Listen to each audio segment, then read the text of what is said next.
ज्ञानेश्वर माऊली सद्गुरू काकाजी माऊली. नमस्कार. आपणा सर्वांना गुरुपौर्णिमेच्या खूप खूप हार्दिक शुभेच्छा. ध्यानमूलं गुरुमूर्ती पूजामूलं गुरुपदं मंत्रमूलं गुरुर्वाक्यं मोक्षमूलं गुरुकृपा. सद्गुरू काकाजींना आणि ज्ञानेश्वर माऊलींना कोटी कोटी वंदन. सद्गुरू काकाजींनी गुरु शब्दाचा अर्थ सांगितलेला आहे. गुरु या शब्दात दोन उपशब्द आहेत, ग आणि र. व्याकरणात श्रेष्ठ अवस्था दर्शविण्याकरिता उकार लावतात.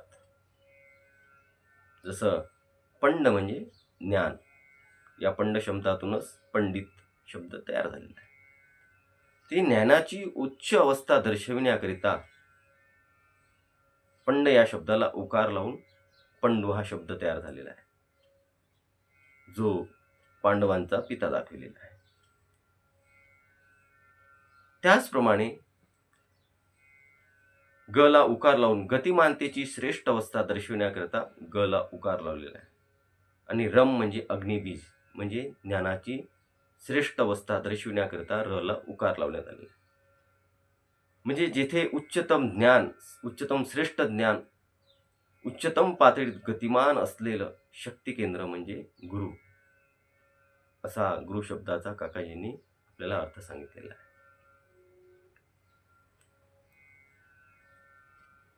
गुरु काय करतो? अज्ञानापासून ज्ञानाकडे घेऊन जातो.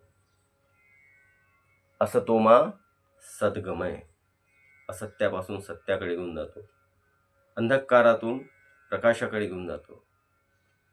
अज्ञानापासून ज्ञानाकडे घेऊन जातो. मी पासून अहम ब्रह्मास्मी हा प्रवास सद्गुरूंच्या मार्गदर्शनात करावा लागतो.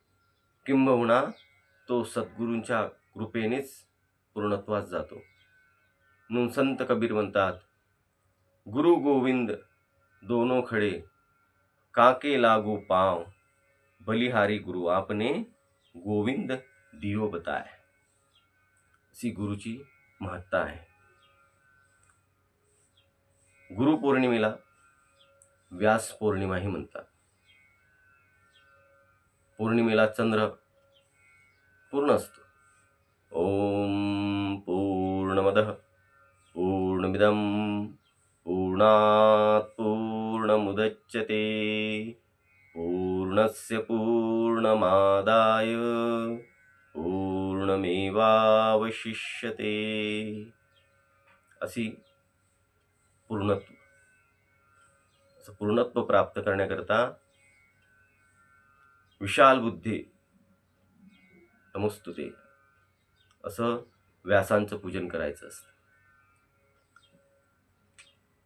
काकाजींनी व्यासांचा अर्थ सांगितलेला आहे. काकाजी म्हणत, व्यास त्या महान व्यक्तीचं नाव नव्हतं, तर ती उपाधी आहे.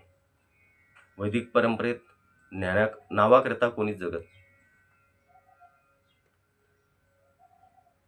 त्या उच्च अवस्थेची ते नाव आहे. जीवन वर्तुळात आपण सारखे पुनरपी जन्मम पुनरपी मरणम फिरत आहोत. अशा जीवन वर्तुळातून करोडोतून एखादा साधक, महान साधक केंद्रबिंदूत जातो, म्हणजे समाधी अवस्थेत जातो. आणि त्या समाधी अवस्थेत प्राप्त झालेलं ज्ञान स्वतःपुरती मर्यादित न ठेवता समाजाला वितरित करण्याकरता तो वर्तुळाच्या दुसऱ्या टोकावर येतो आणि ते ज्ञान समाजाला वितरित करतो. म्हणजे वर्तुळ मध्यातून जाणारी सर्वात मोठी रेषा म्हणजे व्यास. असा सद्गुरू काकाजींनी व्यास शब्दाचा अर्थ सांगितलेला आहे.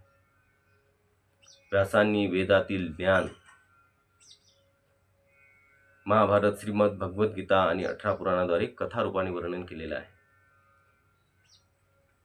सद्गुरूंनी श्रीमद भगवद्गीता व्यास आशे हा ग्रंथ लिहिला.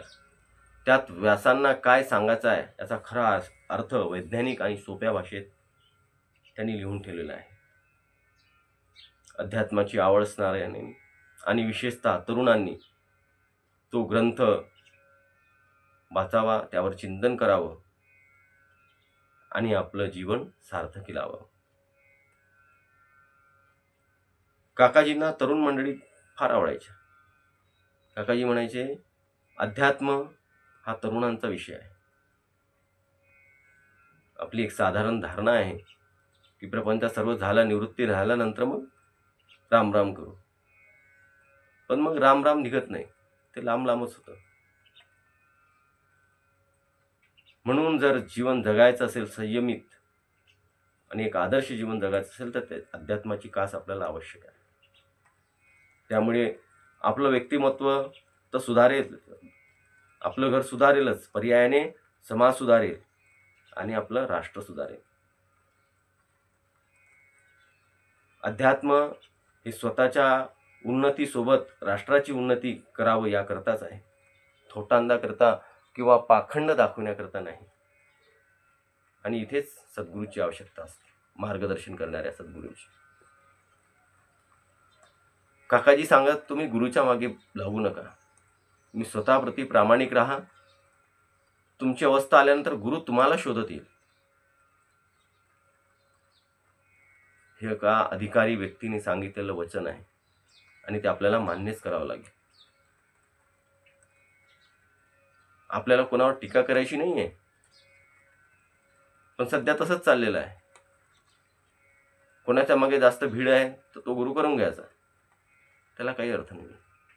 स्वतःच्या प्रती प्रामाणिक राहा.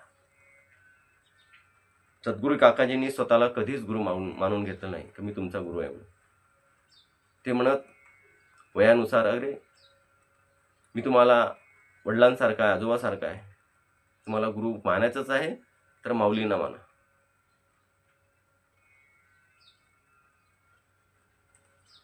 त्यांनी स्वतःला कधीच गुरु मानलं नाही.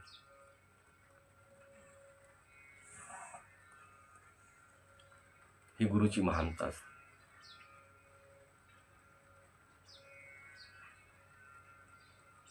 आजकाल अध्यात्मात एक विषय बहुचर्चित आहे, कुंडलिनी.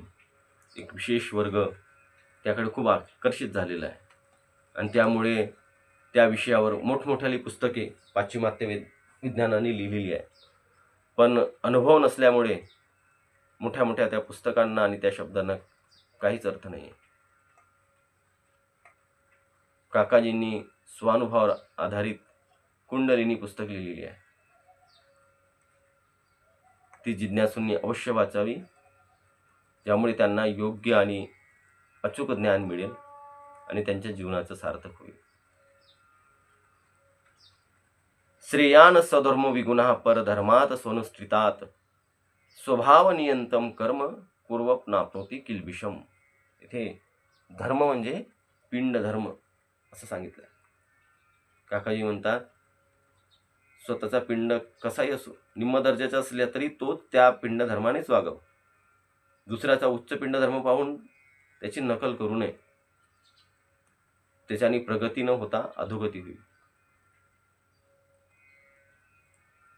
आणि याकरता त्यांनी सर्व तत्वाच्या साधकाकरता, सर्वांकरता